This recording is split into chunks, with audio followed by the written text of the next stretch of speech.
Hi, everyone. How's everyone doing? If you could put in the chat just to confirm that you can hear me, I would appreciate that. And then we'll go ahead and get started. And I'm looking on my other screen because my chat's over there.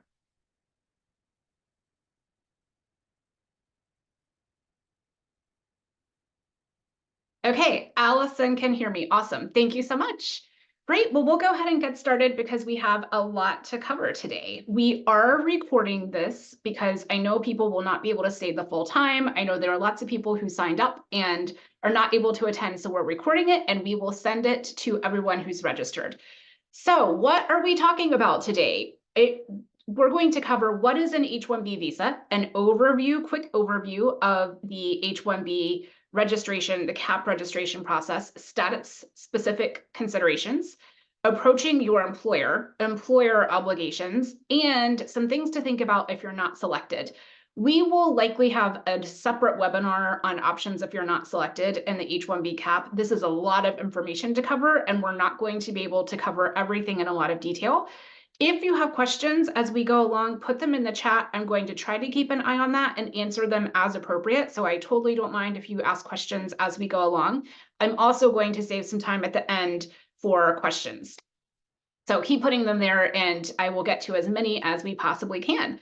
Just a quick caveat that this seminar, this webinar is for educational purposes only, and it is not legal advice. I cannot give legal advice through this forum. I can't answer fact-specific questions, but we are happy to have a consultation with you. And before we begin, I do want to mention that we are having a special rate on consultations. So from now to the end of February, which is February 29th, we get an extra day this year, consultations are $100 instead of $175. And if you need a consultation about an H-1B CAP or about anything immigration related, employment-based or family-based, go to our website and set a time for a consultation, and we are happy to help you.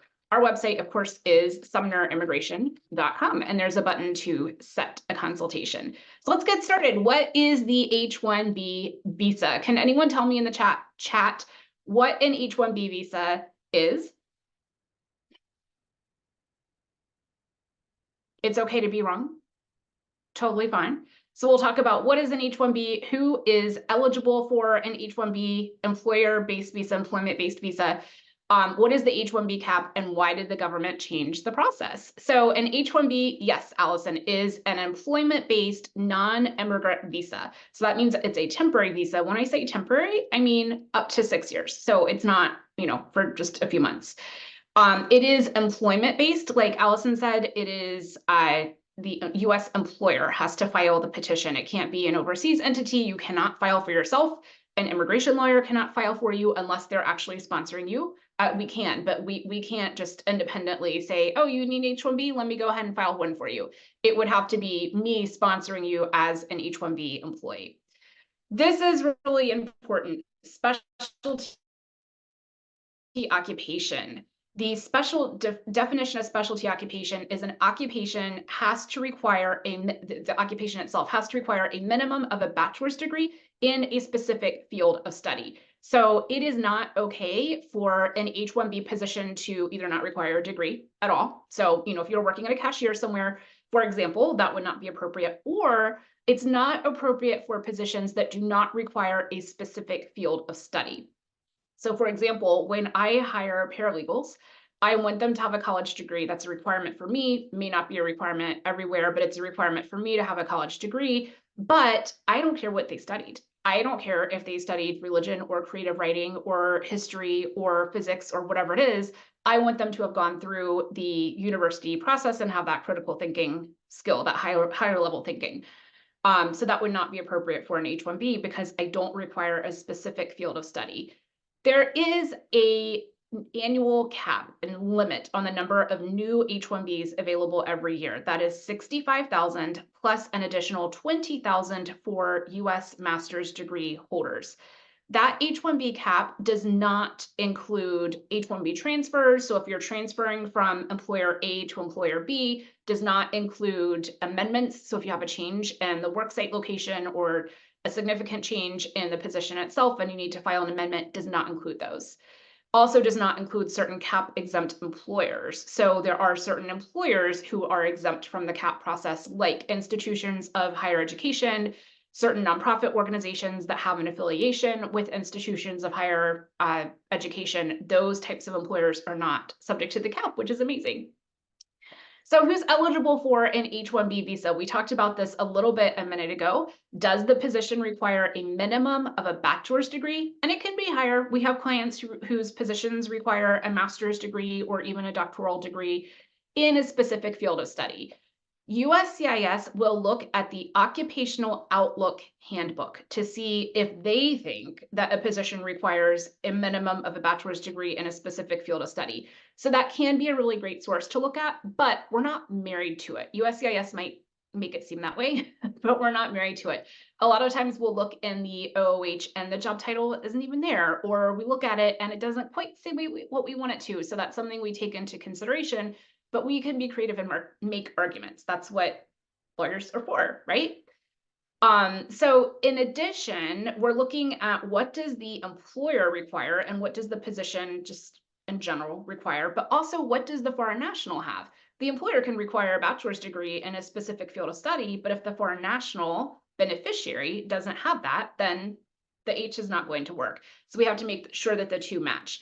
It is possible to use a combination of education and experience for purposes of an H-1B. And someone put this in their question that they submitted when they registered, which I really appreciate. It helps me narrow the focus a bit. They had a question about the equivalency. For every 3 years of experience, that is per the regulations, H-1B regulations, that is equivalent to 1 year of university education. We do have to have a credentials evaluation, and it's more expensive if you're basing it on education and experience or just experience. But the regulations for H-1B, this does not apply to the green card process, but for H-1B, 3 years of education is equivalent to 1 year of education. And we've used that before in certain instances for clients. So the annual numerical limit. Can anyone tell me what the US master's degree cap is? We know that there are 65,000 for regular, I'll say H-1Bs, and then an additional 20,000 for US master's degree holders. Yes, Gokul, it's 20,000. What is the requirement to be entered into as a US master's degree holder? It was on the last slide and I just skipped it. So the requirement, requirement to be counted, is it just any master's degree program anywhere in the world, regardless? Yes. US master's degree, it has to be a US master's degree graduated in the United States. There are a couple of other things. Let's go back to this slide. The university must be accredited. And believe it or not, there are some universities in the United States that are not accredited or lost their accreditation. So it has to be accredited as of the time that you graduate, and it has to be not for profit.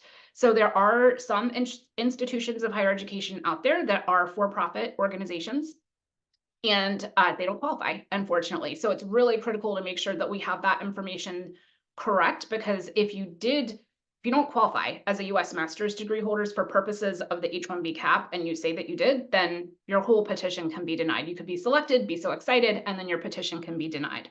So it's important to get that right. So the quote unquote new H-1B cap process, I still call this new because it came into effect in March of 2020. There was nothing else going on in the world then, right? And so it was a great time for a huge change in this huge part of the US immigration system. Just kidding, that's of course when COVID hit and there's so much going on, but we got through it. So the change is that now there is an electronic registration process. So it used to be that we would have to file an entire H-1B petition on or before, well, not before, but on April 1st or within the first 5 business days of April. Anyway, we had to file the entire petition. That means that employers had to pay the entire legal fee. They had to pay all of the filing fees. We, as the attorneys, had to put, and legal professionals had to put everything together, the LCA, all the forms, all the documents, and send them in to USCIS, and then they would conduct a lottery. If the case was not selected, the whole case would be sent back. So, you're talking about potentially a couple hundred pages worth of documents times however many petitions are being rejected would be sent back. The employer had to pay the legal fee because we had already done the work, whether they were selected or not. The filing fees were returned. They weren't cashed. So this is a more streamlined process. There are some aspects of it that are frustrating that we'll talk about, but overall, I think it's an improvement because an employer can register a person that they're interested in hiring in the H-1B profession or category rather, without having to pay all of that money and go through all that process just to not be selected. So with electronic registration, it is streamlined. Let's look at what it is. Employers register beneficiaries. When I say beneficiary, I'm talking about the foreign national who is going to be sponsored, hopefully, for the H-1B petition. The registration period opens in March of every year for about 3 weeks. They have not told us yet what the exact registration dates are for 2024. We will put that information out there. We'll share it with everyone as soon as we get it. Registrations are both employee specific and employer specific. So in other words, an employer cannot say, hey, I have 10 open slots for software developers, just making this up, or whatever it is. And so I'm going to submit 10 registrations, and then we'll just see who I can fill in those. Let's say we have 3 selected, then I'll just fill that in with 3 people. No, it has to be, you have to have a specific employee in mind or beneficiary in mind, and the employer. Likewise, you have to have a specific employer. So ABC Corp could register 10 different employees. There's my dog. 10 different employees, but you have to have a specific employee identified for each one of those registrations. The registration fee right now is $10. There's a lot of chatter about the potential of increased fees, USCIS filing fees. There is a proposed regulation out there that it was actually introduced. It came into effect in early 2023. And it's been kind of lingering out there and we haven't heard anything about it. All of a sudden, it's gone to the White House, and AILA, the American Immigration Lawyers Association, has reason to believe, if you will, that it's possible that that will be implemented, and the new fee schedule will be implemented sooner rather than later. The White House typically has technically up to 90 days to review, but they could fast track it. So it's to be determined what the actual fee will be. I kind of don't think they will increase the registration fee this year. I think it's too soon, but who knows? Anything can happen in US immigration law, but right now it's $10. So let me go back for a minute with the registration process. The employer registers, like I said, an employer cannot, this was another question, an employer cannot register more than one, or they cannot submit more than one registration for the same person. So let's say that they have an employee, John Smith, that they're going to register in the H-1B lottery. They cannot submit multiple registrations for John Smith. If they do, John Smith will have problems if he's selected in the H-1B system, even possibly down the road. Let's say they don't catch it. We are aware of a situation like this right now firsthand. Let's say they don't catch it at the first, when his petition is submitted, it could be caught when he files an H-1B transfer down the road or an extension. So that's prohibited. Likewise, thank you, Gail, I'll address that. Likewise, the company cannot submit, let's say the company has several different entities, related entities. They can't submit John Smith through corporate entity A, corporate entity B, corporate entity C, even though they're technically separate entities. If they have common ownership, that's strictly prohibited as well. However, as the rules stand right now, USCIS allows a foreign national to register more than once as long as it's done through multiple different employers. I think that is, and lots of other people do too, that's a reason that we have so many registrations. We'll talk about numbers in just a minute, but it is possible. I don't say that it's okay. I don't like this at all. I know why they do it, but it is possible for a person to have 10 different employers register for them. I think it's possible that there are people who are paying employers possibly thousands of dollars to do this. I don't know. I haven't heard of that firsthand, but I can imagine that being the case. It's just such a broken system and we don't have enough H-1B slots. I can understand why it's done, and my heart goes out to those of you who are struggling with this for sure. There was a question, if you are a client of Sumner Immigration, does the employer still register or do you register for us? The answer is yes to both of those. So we will walk you through the registration process, step by step by step. We have not initiated that yet. We're confirming, right now we're working on confirming the tax ID numbers, getting those verified for companies that have not filed through the H-1B system before. But because USCIS hasn't opened, they haven't announced the dates, they haven't opened the system, we are not initiating that quite yet. We are working on, in the next couple of weeks, on getting out information about gathering the corporate information that we need and the employee information. When I say yes, I mean yes, absolutely. We walk you through that step by step. What the employer has to do is, of course, provide us the information that we ask for, and then they do have to confirm the information. It's called a handshake system. It's not always super smooth. I always say if USCIS would hire for our nationals, their system would be amazing, but they don't, so it's not. But that's our job, to make sure that it's smooth for you, to iron out any wrinkles and make sure that everything is properly registered. So we handle that for you as much as we possibly can. Okay, so the lottery process, there is a random selection. So you register in during the designated period. It's, like I said, usually about 3 weeks. There's a random selection at the end of March. A couple of things about this random selection. One is that it is random. So USCIS is not looking at, is this person in a position that we really need in the United States? Is this is the wage level appropriate? Is it a high wage level? Is it a low wage level? They're not looking at, is this a nice person? I wish, then all my clients will be selected. But they're not looking at any of that. It's just done by data, it's done by computer. So it's totally a random selection. The other thing to keep in mind is there are 2 different selections, right? So everybody goes into the 65,000 pool, and the USCIS will select a bit over actually 65,000, because not everybody submits a petition. Anyway, they'll select rather about 65,000 registrations. And then if you are a US master's degree holder that qualifies, so you graduated from an institution that is not a for-profit organization and that is an accredited organization. Anyway, you're a US master's degree holder, then you're put into a separate second lottery where they'll select 20,000-ish. But you don't know, you do know, but at the end, when you're selected, the selection notice will say regular cap or master's cap, but it's not like USCIS does the lottery of 65,000 and then they say, okay, you were selected in the 65,000, and then a few days later they do the second lottery. They do everything kind of all at once, and we have the results all at once. Typically, we have the results towards the end of March. I think last year and years past, we started getting notices like March 25th, around there. And it does happen over a couple of days, and then they'll tell us when that selection is complete. Once you know that the petition is selected, you have 90 days to file. So we file between April 1st and June 30th. It is possible that there would be additional rounds of the selection, meaning let's say that they do the initial selection in March, which they will, and then at the end of June, they realize they don't have enough petitions to fill up all the slots, then they will do an additional round. Nobody knows at this point whether that's going to happen or not. It did happen last year. I was kind of surprised about it, but actually not because of the numbers. Anyway, it did happen last year.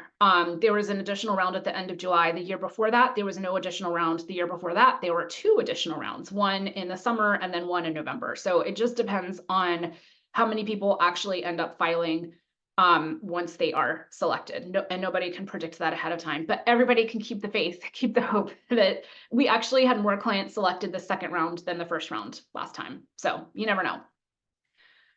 All right, status specific considerations. Let me go back.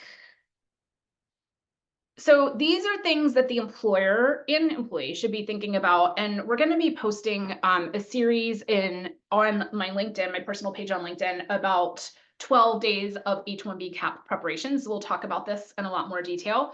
It's kind of a lot to go through with everything else, all this other information that we have, but things to be thinking about. And email me or message me on LinkedIn if you have specific questions. If you're like, Emily, what are you talking about? I'm happy to go into it further. But things to think about when you're looking at your pool of candidates that you may put into the H-1B lottery. Have they been counted against the H-1B cap previously? And if you're a foreign national, like I said, keep these things in mind as well. If you've been counted previously against the H-1B cap, then you probably do not need to be registered in the H-1B cap again. So you may be an F1 or H4 or L2 and you previously held H-1B status. You should be able to resume H-1B status, assuming you have time left. So just keep that in mind.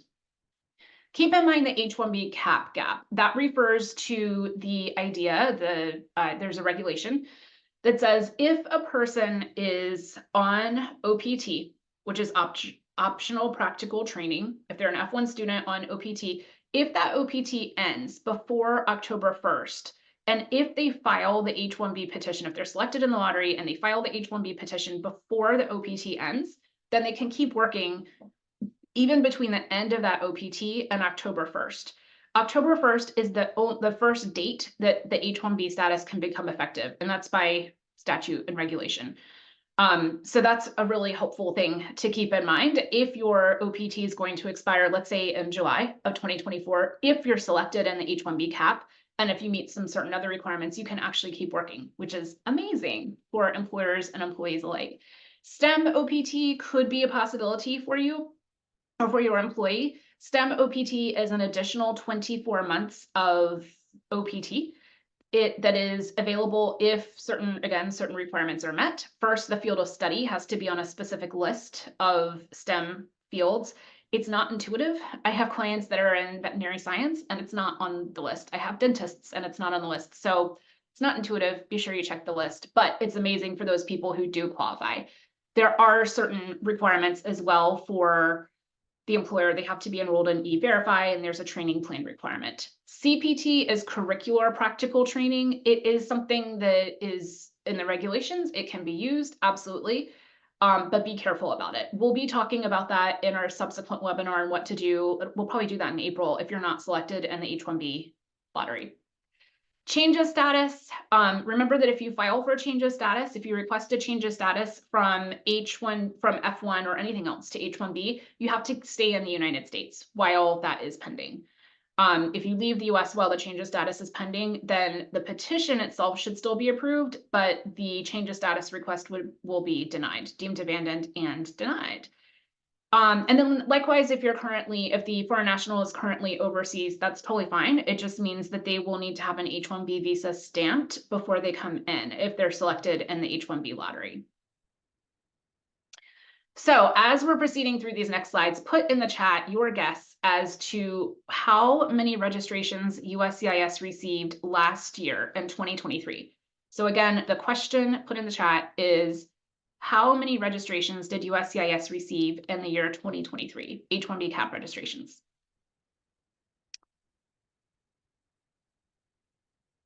All right, we're getting some answers here. We're going to go through this slide and then we'll take a look at these numbers. So implications of the registration system, like I said, the advantage of the registration system is that we don't have to file entire petitions and get them sent back. And so employers don't have to pay the legal fee for nothing, basically, for not having the case submitted or the case selected rather. The disadvantages are increased number of registrations. There's also a danger of being registered without proper analysis. That's what I was talking about when we first started this webinar about, is the position an H-1B position? Does it require a minimum, a specific field of study? Have changed. That's not a bad thing, but just the timelines have changed. I had somebody referred to me the other day, and the person who referred has his green card and went through this process years and years ago. And he said, yeah, they're gearing up for April. And I was like, no, we need to be gearing up now for March. So the timelines have changed a bit. So let's look at the numbers. Our guesses here in the chat range from 700,000, 720,000, 430,000, 70,000, 200,000, 175,000, almost a million. Yeah. So a lot of these are very close. The number last year, as you can see here, was 780,000 registrations. And remember the number of H-1B slots is 85,000 total. So as you can see, the chance of being selected in the lottery is not so great. That doesn't mean you shouldn't do it. People are selected obviously every year, and there are options if you're not selected. But like I said, I think one of the reasons that the numbers are so high is because it's so relatively easy to enter, and because I think foreign nationals are seeking registrations through multiple employers. Just FYI, there is a proposed regulation out that would eliminate that. That is not in effect yet. When I say that, I mean it would change the way that people are selected. So in other words, it would, selections would be based, it would still be the employer filing or submitting the registration, but the selection would be based on the passport number, not based necessarily on the employer. So it would still be tied to the employer. So like I said, the employer would still be the one driving the registration through the immigration lawyer. But the selection would be based on passport number, which would eliminate that situation where you have John Smith selected, let's say 10 times. So that would be, I think, good. The danger of registration without analysis, it's possible that some registrations will be selected who don't really qualify for the H, or where it's not appropriate for whatever reason, and those selections will take the spot of someone who is qualified, which is another reason that we sometimes have additional rounds. So milestones, lots of clients have asked, when is this going to happen, Emily? You talk about March, like what do we need to be doing right now? So by February, we're in late January right now, by February, notify us that you would like to proceed with the H-1B filings. Start working now, and like I said, start following me on LinkedIn, because we're going to start posting that series of H-1B, 12 days of H-1B CAP preparation. But today is the day, now is the time to get together your list of candidates, start looking through the candidates, looking at their immigration status, of who you might need to register in the H-1B lottery, and connect with us if you have not already. The case analysis and the registration preparation, like I said, will begin in February. We should have the registration dates, the dates that USCIS will open the registration window soon. And we'll begin that in February. We register cases. It's usually between, I just put this up here as an example, it's usually between March 1st and 17th. It can be different, slightly different dates, but it's usually that time frame.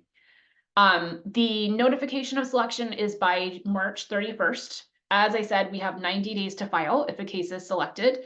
That's between April 1st and June 30th. And then when do you get a decision? Anywhere between April and whenever they get around to making a decision. Most of the time, we have a decision by the end of the year for all of the cases that we have filed, meaning by December. And it's always, it's like anything else in life. There's always going to be one that's first, or several that are within the first batch of those that are adjudicated. Premium processing is an option. We can talk about that if you're working with us on filing a case and it's selected. It's typically not needed, but sometimes people just want to know that the case is approved. So what can we do for you? And that goes to Gail's question. We can do pre-case analysis. We can help you review the educational background, position details, SOC code analysis. We walk you through the electronic registration. So that's our job, to make sure that it's done. And we do need information from the employer, and we need you to participate in the handshake system, which we'll explain and walk you through. And then once the selections are announced, we help employers and employees prepare the petitions. We prepare the petition for you, submit it to USCIS, and keep everyone updated on the status of the case as it travels through the USCIS system. So if you are, and you all keep putting questions in the chat, success stories to share. Do you have more of your applicants getting selected? That's a great question. Yes, I'll talk about that. Don't let me forget. Employment, approaching your employer. So if you are a foreign national and you're like, I'm on OPT, I know I need to be sponsored for the H-1B. How do I, you're just glad to have a job. How do I go about this? Be honest, be open. I can't advise on the exact right moment to have the conversation or the exact words to say, because there's so many variables, but this is information that you should keep in mind. One is, when you apply for a job, if you are a foreign national in the United States, and this is for employers as well, employers can legally ask you the question, are you currently eligible to work in the United States? And do you now or in the future require sponsorship to continue working in the US? And they can say in parentheses, such as H-1B. You have to answer that question honestly. It is not good or appropriate to answer that question falsely. That can cause other problems down the road. But an employer can ask you that. An employer is not obligated to sponsor you. There is guidance that says an employer does have to hire. In other words, they cannot decide not to hire you just based on the duration of your employment authorization document. So they can't see, oh, that's valid for a year. No, we don't want to work with you. So on one hand, they don't have to sponsor you. On the other hand, they can't discriminate just because of that. Like I said, the employer doesn't have an obligation to sponsor. I do think it's important for foreign nationals to educate the employers to the extent that it's appropriate and advocate for themselves. A lot of times when I'm talking to employers, they'll say, oh, this person just started working for us, so we're not going to register them in the lottery right now. So my next question is, okay, I totally understand that. As an employer myself, I get it, that you don't necessarily want to make this investment right now. But my next question is, well, how long does this person have on OPT? What are their options after that? And then once we talk through that scenario, once we look at the investment that it would be to register the person in the lottery, a lot of times the employer does end up registering them because they realize this person only has 12 months to work, or they are really great. They were hard to find. It was hard to recruit this person. And yes, they do have 3 years total of OPT, or maybe 2 years left because they have the STEM OPT, but you don't want to lose this person. You want to do everything you can to keep them, both in terms of being able to keep them logistically on payroll and also supporting them just as a moral support type thing. So I think there's a lot of value in having honest and open conversations between employers and employees about what your exact situation is, what your thoughts are, and making sure that everybody is informed and is advocating for themselves. So what is required? A lot of times employers are like, okay, I'm happy to register you in the lottery, but what do you need from me? So this is the information, and we'll send out the recordings. You don't need to, you can take a photo of this if you want to, but and we'll also send this to all of our clients, but it's pretty basic information that we need from the employer for the registration. There is additional information that's needed if and when a petition is selected in the lottery. But things like the company's legal name, the tax ID, who's going to be signing the petition or the registration, oops. The employee beneficiary information is things like your name, your gender, we'll do the analysis of, do you have a qualifying master's degree, date of birth, passport information, that kind of thing. The H-1B registration and the filing is employer driven. So that means that we need corporate documentation. Once the petition is selected in the lottery, we need corporate documentation. The employer is the one, we will prepare the forms and the documentation for the employer, but they are the ones to review it and sign. The employer has to pay the H-1B legal and filing fees by regulation. And they have to make these attestations on, so there's something called the labor condition application that we file as part of the petition, and the employer has to attest that they will pay the prevailing wage or the actual wage. And again, happy to answer questions on that, but it's just know that there's a specific amount that you have to pay. They have to attest there's no adverse impact to existing employees. So you're not like firing someone and then replacing them with an H-1B person. You have to attest there are no labor issues like strikes or lockouts, and that there is, you also have to attest that you will provide return airfare home if the person is terminated, if the position or person is terminated before the end of their H-1B status. You have to offer it. You don't have to necessarily provide it, but you have to offer it. So with the H-1B filing, employee information, this is kind of the list of documentation that we need from employees. What do you do if you're not selected? Like I said, we'll have a separate webinar on this because there's so much to cover here. But things to consider are continuing on OPT. If you can transition to STEM OPT, you may be able to continue working using CPT, but be careful, we'll talk about that.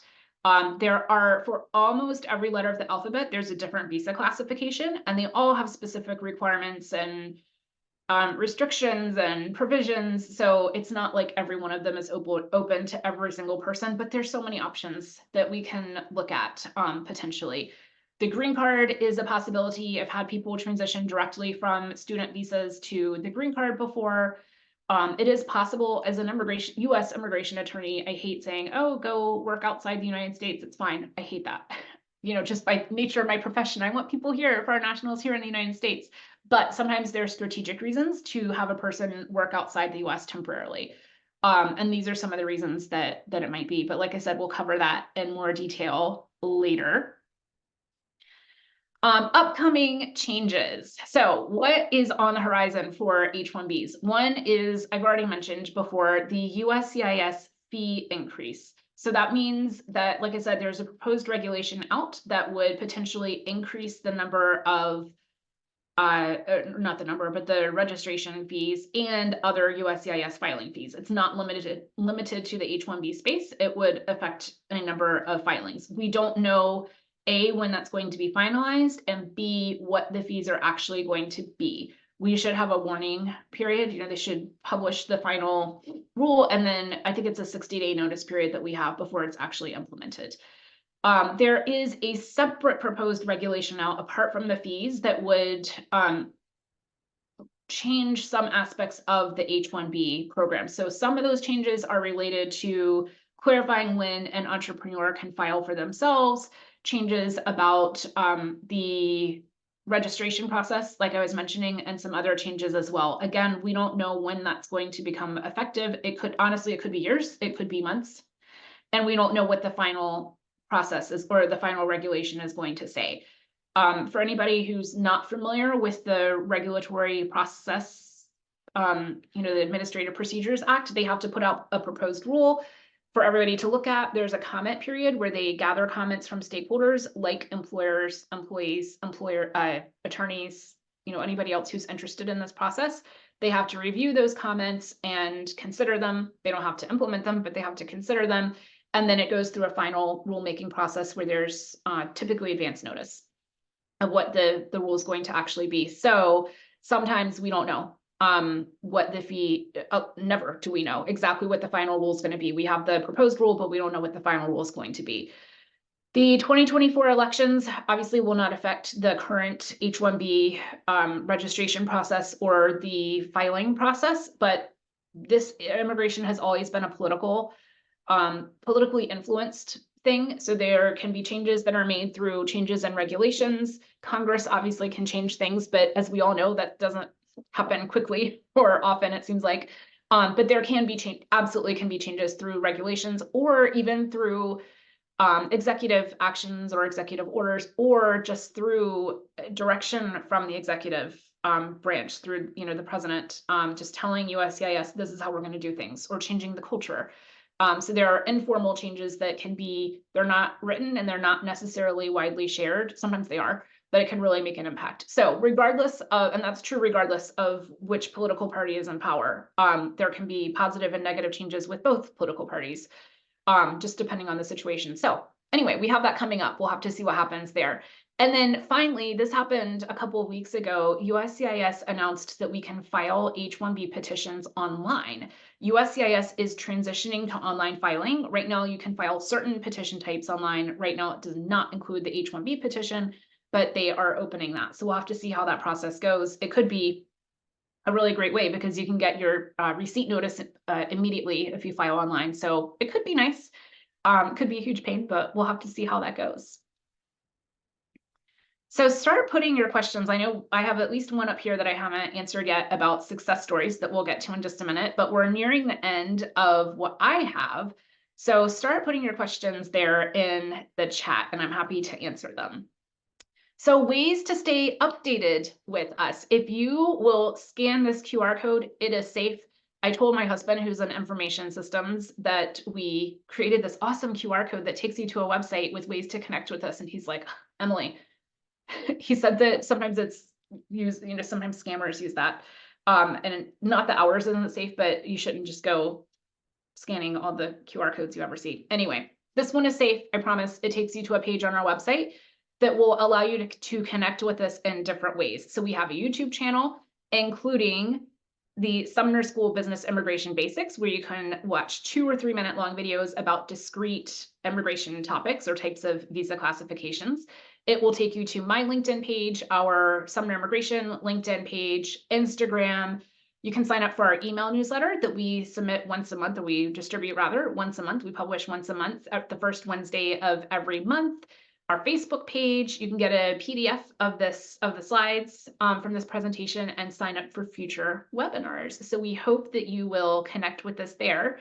While we are waiting for questions here, any questions that anybody has, I do want to encourage you to set up a time for a consultation. I know a lot of you I've talked to already, but like I said, we are happy to have a consultation with you if we have not talked to you already, either about the H-1B process or about any sort of family-based or employment-based immigration process. And like I said, we have a special $100 for a 30-minute consultation. It's usually $175 through the end of February.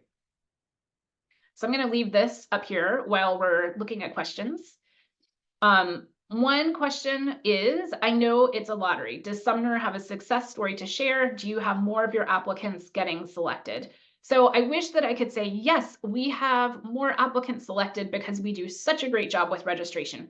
Unfortunately, that's not how it works. There's not a way for us to influence the registration or rather the selection process. It's not like, they're like, oh, that's a beautiful registration. Let's select this one. And I know that's not what you're asking, but it's just not the way that it works. However, I can tell you success stories. For example, I'll share one in particular that I actually posted about on LinkedIn the other day. We have a client who has, I think it's 3 years in a row that he has been entered into the H-1B lottery, hasn't been selected. His OPT ran out. His employer wanted to work with him so much. They were like, this guy is amazing. We absolutely want to keep him, that they started the green card process for him a couple of years ago. It was probably like 2.5 years ago that they started the green card process for him. And because they really wanted to work with him, even though his OPT was ending, even though he wasn't selected in the H-1B lottery. So they started the green card process for him. He had to go back home because he ran out of options or didn't pursue other options to stay here in the United States. And they kept registering him. They stayed consistent. You always hear about consistency with goals, whether it's weight loss or, business development or whatever it is. And they kept submitting him in the H-1B lottery. This year, or last year rather, in 2023, he was selected in the H-1B lottery. And he got his H-1B, so he was overseas. The petition was approved, of course. The H-1B visa was approved, and then he entered the United States in October. In January, we were actually able to file the final step of the green card process for him because the employer had been so proactive in starting the process. Now, this individual was not born in China or India, which has significant backlogs for the employment-based green card process. And it was a while, but it was only 2 or 3 years that he went through. They tried multiple ways. I always tell people there are multiple ways to get multiple paths to get where you want to go. So that's a great example of it. The other thing in terms of success stories is that we can make sure it's done correctly. That unfortunately, I've talked to employers after the fact, after the H-1B lottery, and they say, well, we tried, but it didn't go through. And it just wasn't even considered in the registration or in the lottery at all. That's very unfortunate. So we can make sure that it's done correctly and make sure that you have at least a chance of being selected in the lottery. And likewise, when the petition is filed, that's very important. There's a lot of strategy that goes into, so let's say you get through the registration process and you're selected, there's a ton of strategy that goes into the H-1B petition, and nobody can ever make a guarantee about anything, whether we're talking about registrations or H-1B petition approvals, but we've done this for years and years and have filed thousands of them by this point, so we make sure that it's crafted strategically so that there's a high chance of approval. I heard certain professions such as doctors who earned Masters of Science or PhD have a second separate lottery phase in case they weren't selected first. Yes. So I was talking about this a few minutes ago when you may or may not have been here, but I was talking about that with the U.S. master's degree cap. That's what you're talking about, is the U.S. master's degree cap. So if you have a U.S. master's degree or higher, you're right, it can be doctoral, then there's an additional 20,000 H-1B slots set aside for holders of U.S. master's degrees. But like I said, it's not like it's a totally separate lottery. Like I was saying before, they will run the H-1B lottery at the end of March, and they do everything kind of at the same time. So they'll select the 65,000, then select the 20,000, and they send out notices to everyone. So it's not every year I get that question, and it's a legitimate question, obviously. That it's not like they do the 65,000 and they tell people and then they wait a few days and then do the master's degree selection. That's not the case. But it is, in theory, you have a higher chance of being selected if you have a US master's degree or higher. Since the registration is done by an employer, what is the role of the employee during the process apart from providing necessary documents and information? That's a good question. So the role of the employees, like you said, just to provide the documentation. It is important that I tell employers, it's important that the employees be updated. And that'll be another one of my tips on the 12 days of H-1B cap preparation, is making sure that there's clear and consistent communication between the employer and the employee. I will say that when we go through the registration process, our point of contact is the employer. And we keep the employer as updated as we possibly can, because I know it's a stressful time for everyone.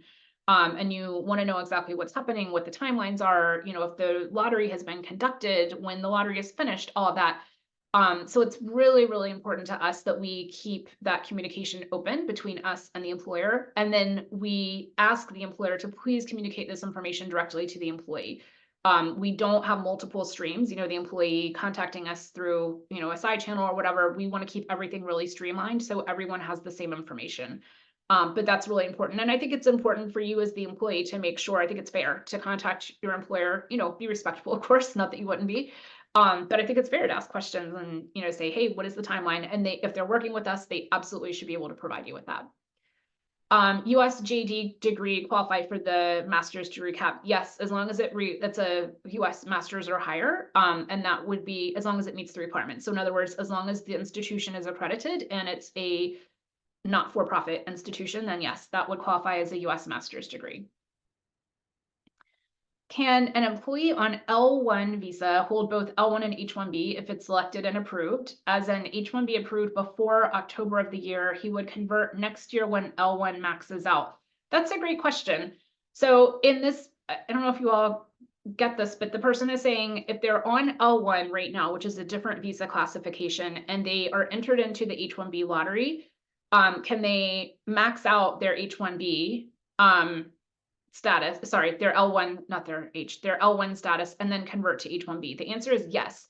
The strategy, the way that you do that is by selecting, having the attorney select the change of status or consular processing when we file the H-1B petition. So in other words, there's a box that we mark on the form that says this person, if it's a change of status, we're saying this person is currently in the United States in valid immigration status. It can be L or F or H4 or whatever it is, and they want to change status to H-1B. If we mark that box, that means that as of the date, as of October 1st, if the petition is approved then, or if not, then whenever the petition is approved after October 1st, the person's status will change automatically from L or whatever it's on, whatever you're on, to H-1B. However, I think in this case, you're potentially wanting to max out your L time for whatever reason. So if you're on L1B, there's a limit of 5 years in L1B status, and there's a limit of 7 years in L1A status. The trick is, and this person knows this, the 6 years, there's a limit of 6 years for H-1B, and those interplay. The H and the L timelines interplay. So in other words, anytime that you spend in, let's say you have 6 years of H-1B status, right? You're selected in the lottery, you have 6 years. The time you spent in L counts against that 6 years of H-1B. So if you have already spent 5 years in L status, you only have 1 year left of H-1B status. There still could be advantages to going to H-1B, like you can extend the H if you're in a certain point in your green card process, but know that those two interplay and the time in L counts against H and vice versa. But yes, if you wanted to, for whatever reason, max out your L time, for sure. You could have your attorney mark the box for consular processing. That way you can continue on L for as long as you can. And then when you want to make your H-1B status effective, you can go overseas, have the H-1B visa stamped, and then re-enter on H, and then your status will be H. You cannot hold L and 2 different immigration statuses or stati, whatever it is, at the same time. You can't hold both L and H at the same time, but you could, like I said, continue on L, mark the box for consular processing, go get your H when you're ready to. Can an approved I-140 through a self-petitioned NIW extend the H duration after 6 years? I'm asking because H-1B is linked to the employer. However, in this case, the I-140 is attached to the employee. Yes, absolutely. So the NIW stands for the National Interest Waiver Petition, so that everybody knows, which is a type of employment-based filing that you can actually self-petition if you qualify.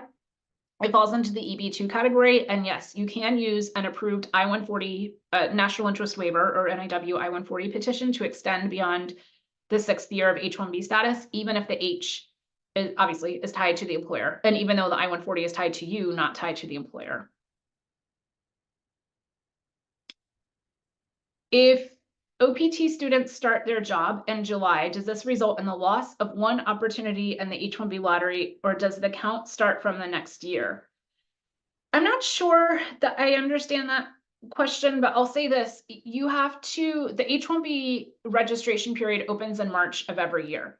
You have to, in order to file the H-1B petition, you have to have completed the degree requirements. So in other words, it's possible that you would not have graduated from the degree program in March when the registration happens, but by the time you file in, let's say, May, you've met the degree requirements. And so you can file the H-1B petition. And that could be true even if you start OPT in July. But let's say that you start OPT in July of 2024 and you have it for 1 year until July 2025. Your employer could register you. They could, if they're willing to register you now in March, they could, and then again the following March. So in other words, you do not have to be in OPT status to be registered in the H-1B lottery, but you have to have an employer willing to sponsor you. If STEM OPT is set to expire March 14th, 2024, I've enrolled in another master's degree, another master's program while also applying for CPT. Can I still apply for H-1B and potentially be selected? I do not anticipate any issues with paperwork and stamping process. So STEM OPT is going to expire in March. Yes, you could. So you could still, you're still in the United States, you're in valid status, valid F1 status. Yes, your employer can register you for the H-1B this year, and you could be selected potentially. Maxing L1 is due to already available spouse. I don't know if I understand that question, Promote. Maxing L1 is due to already available spouse. If you want to rephrase that, Promote, I'm happy to see if I can answer it. Otherwise, if you have other questions, go ahead and put them in the chat. Otherwise, we'll wrap up in the next couple minutes. There's no rush. I'm available until 1 here. I'm going to stop sharing for just a minute and stop sharing my screen. And I'm going to look at some of the questions that were in the registration. Maybe. Because there were some good ones there.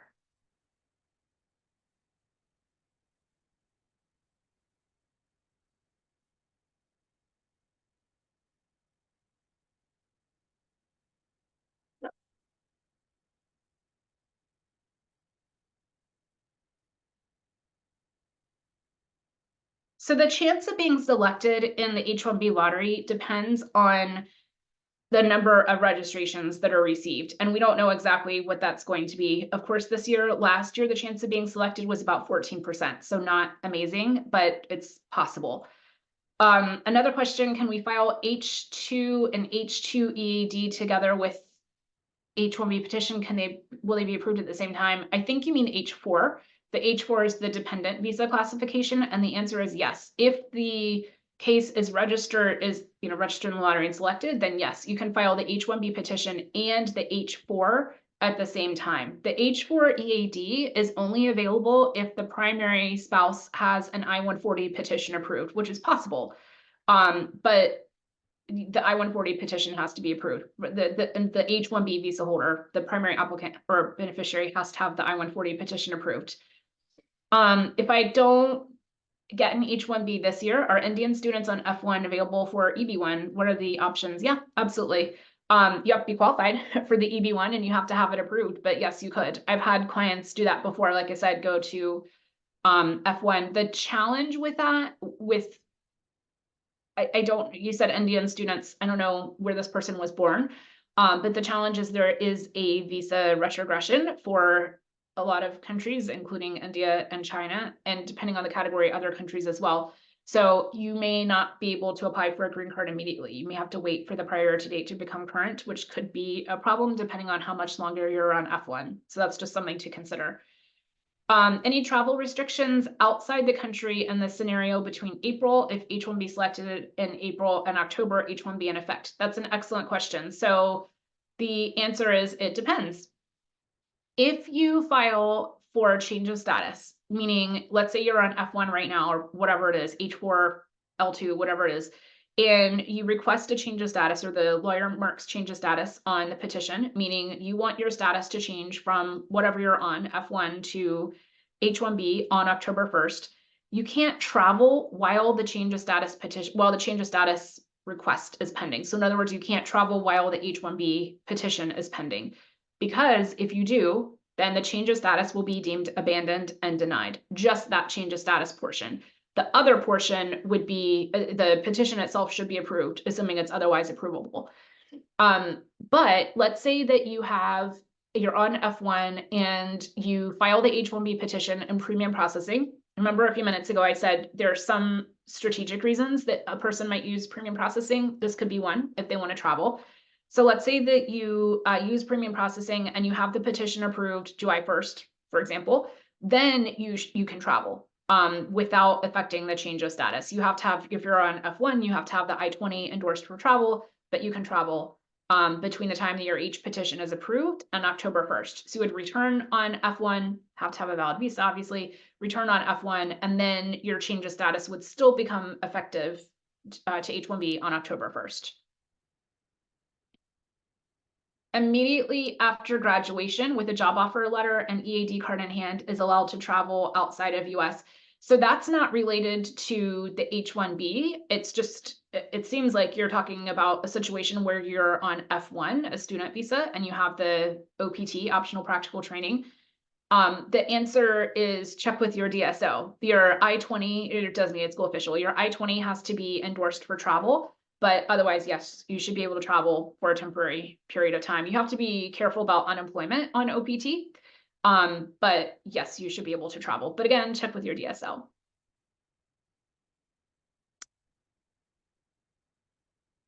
One question that we had about, and I get this question almost every day, is about, and I'll see if there are any other questions after this, and then otherwise we'll wrap up.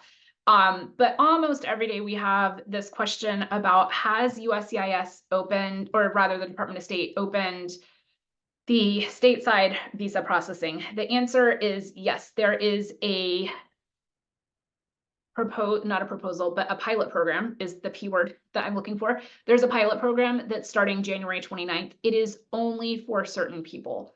It is only for citizens of Canada and India. You have to have had a visa stamped between certain timeframes. Again, I have a LinkedIn post on this, or it might be a blog post. Anyway, if you have questions, we can send you the requirements. We are not assisting clients with that right now. It's something that we're advising on the eligibility requirements, but we're not actually registering people for that because I anticipate it's going to be the kind of thing where you're going to have to like get on at midnight and then keep checking. And we're just not equipped to do that. And it's pretty straightforward. But yes, there is a pilot program right now, only available for citizens of Canada and India who meet certain other requirements. It is a pilot program. And I don't know if you all know, this used to be something that was available pre 9/11. Was having visas stamped here in the United States. So if this goes well, then I imagine it would be extended. Again, we don't know what's going to happen if and when the presidential administration changes. They could say, no, this is not a thing we're doing.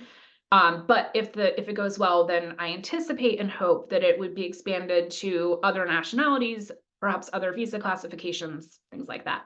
So we'll see what happens. Another question, if the visa is expired on January 7th, 2024, but EAD has 2 more months remaining, and if I obtain admission and CPT approval, am I maintaining status properly? That's a bit more detail than I can answer here. That's pretty fact specific. But if you would like to set a time for consultation, I'm happy to help you walk through that.